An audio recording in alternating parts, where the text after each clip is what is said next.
आज बस इतना ही कि इस दूसरे पुष्प में हम सुनेंगे एक कहानी प्रभु श्री राम की, कहानी एक डूबते हुए पत्थर की। रामेश्वरम के तट पर सूरज अभी अभी उगा था और समुद्र सुनहरी रोशनी से चमक रहा था।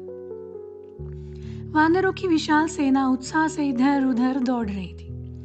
भगवान राम के आदेश पर वे समुद्र के पार लंका तक पहुंचने के लिए एक सेतु बना रहे थे ताकि माता सीता को वापस ला सके। हर आकार के, हर प्रकार के पत्थर उठाए, ढोए और समुद्र के किनारे लाए गए, लेकिन ये पत्थर साधारण नहीं थे।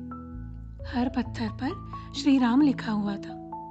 कभी खुदा हुआ, कभी कांपते हाथों से लिखा गया, तो कभी मिट्टी से उकेरा गया, और जैसे ही पत्थर पानी को छूता वो तैरने लगता। जो समुद्र पर्वतों को निगल लेता है, वही पत्थरों को चंचल कमल पंखुड़ियों की तरह सहलाकर थाम रहा था। वानर प्रत्येक पत्थर फेंकते समय श्री राम का नाम जपते और सेतु धीरे धीरे समुद्र के पार बढ़ता जा रहा था। प्रभु श्री राम ये सब शांत भाव से देख रहे थे। श्रद्धा कितनी सरल, सीधी, पवित्र, जो असंभव को भी संभव बना रही थी। पूरी वानर सेना का यह समर्पण भाव देखकर प्रभु ने सोचा, क्यों ना एक पत्थर मैं भी पानी में फेंक कर देखूं। वहां से थोड़ा दूर जाके उन्होंने एक छोटा पत्थर उठाया और पानी में फेंक दिया, और देखा कि पत्थर तो पानी में डूब गया। कुछ बुलबुले उठे और समुद्र ने बिना झिझक उसे निगल लिया। प्रभु श्री राम आश्चर्यचकित हो गए कि ऐसे कैसे हो सकता है। प्रभु श्री राम की हालत देखकर ऐसे हो गई कि कांटों तो खून में जैसे सूख के कांटा हो गई।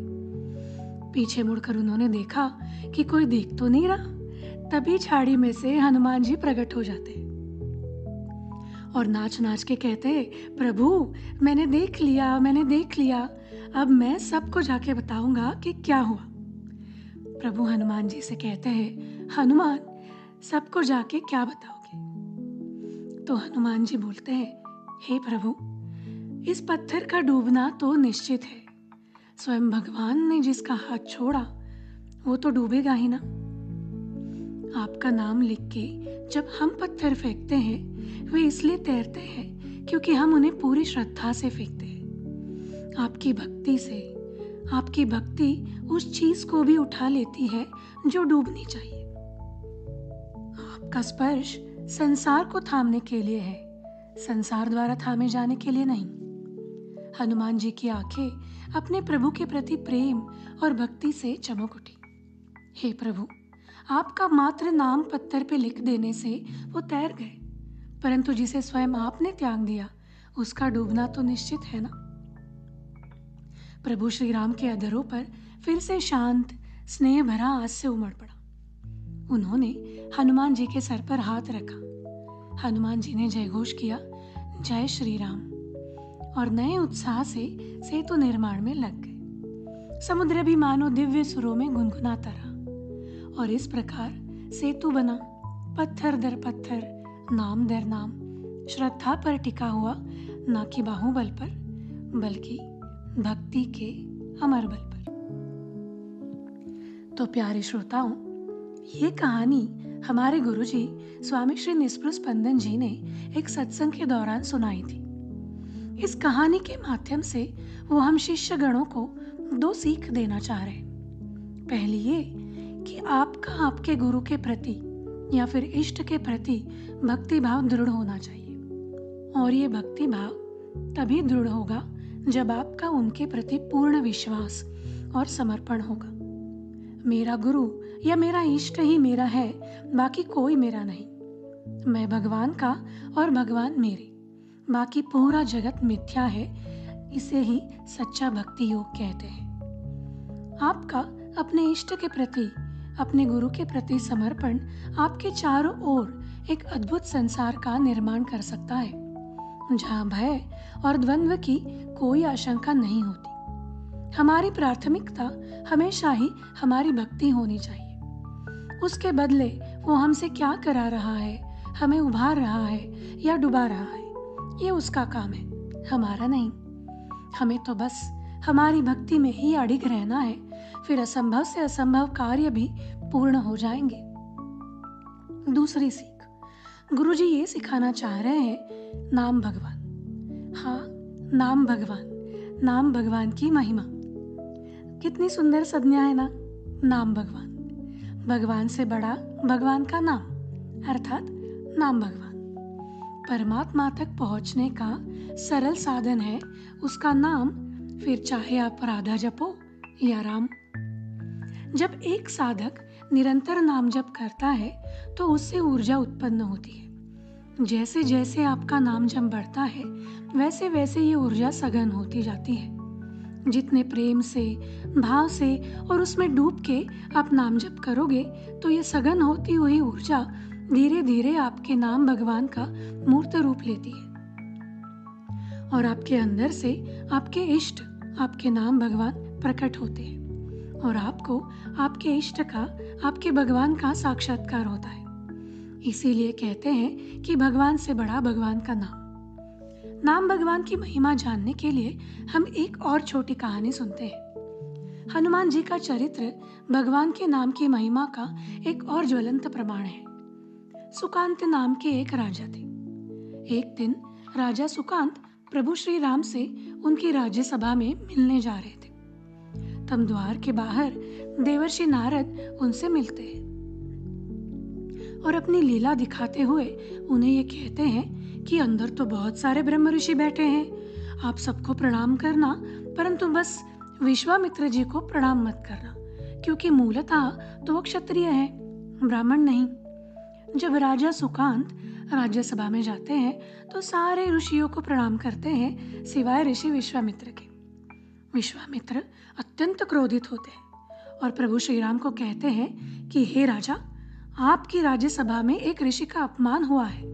ये सुनकर प्रभु श्री राम घोषित करते हैं कि सूरज ढलने से पहले राजा सुकांत का शीश उनके चरणों में होगा। ये सुन के राजा सुकांत अत्यंत भयभीत हो जाते हैं। तभी देवर्षि नारद फिर से अपनी लीला के चलते राजा सुकांत को माता अंजनी की शरण में जाने को कहते हैं, ताकि वह स्वयं हनुमान जी का रक्षा कवच उन्हें मिल सके।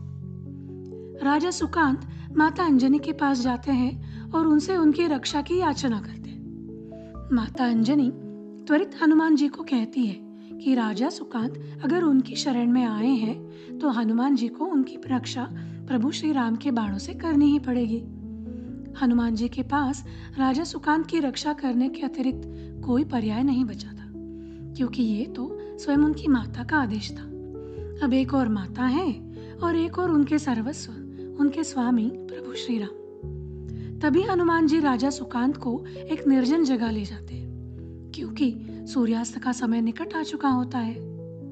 हनुमान जी राजा सुकांत से कहते हैं, निरंतर प्रभु श्री राम का नाम जप करते रहना, एक क्षण भी चूकना नहीं।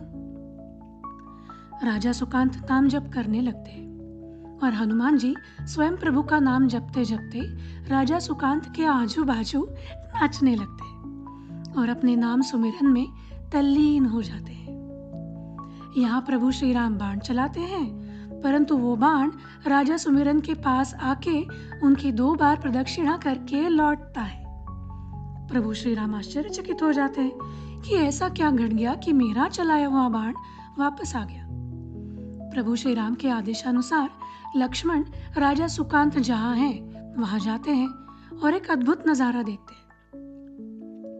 अश्रुपूर्ण नेत्रों के साथ हनुमान जी श्री राम का नाम सुमिरन अत्यंत भक्ति भाव के साथ कर रहे हैं और राजा सुकांत भी नाम जप करते हुए गहरे ध्यान में बैठे। प्रभु श्री राम सोचते हैं कि लक्ष्मण भी चले गए और बहुत देर वापस ही नहीं आए, आखिर कारण क्या है। इसलिए वो स्वयं विश्वामित्र जी के साथ वहां जाते हैं और वो अद्भुत नजारा देख के अचंभित रह जाते हैं। वो विश्वामित्र जी से कहते हैं, हे ऋषिवर, आपने बस राजा सुकांत का शीश लेने को कहा था, कटा हुआ शीश नहीं। ऐसा कहते हैं कि राजा सुकांत प्रभु श्री राम के कहने पर अपना शीश ऋषि विश्वामित्र के सामने झुकाते हैं। प्यारे श्रोता, नाम भगवान की महिमा को प्रमाणित करती ये और एक कहानी। इससे हमें यही सीख मिलती है कि भगवान के नाम में भगवान से भी अधिक सामर्थ्य होता है। इसलिए हम निरंतर नाम जप करेंगे तो हमारे धाम भगवान प्रत्यक्ष रूप में आकर हमारे जीवन का उद्धार करेंगे और यही हमारे जीवन का अंतिम लक्ष्य होना चाहिए। तो मेरे प्यारे श्रोता, मुझे विश्वास है कि आपको ये कहानियाँ और उनसे मिली सीख से बहुत कुछ सीखने को मिला होगा। चिंतन कीजिए। तो आज बस इतना ही। हरि ओम।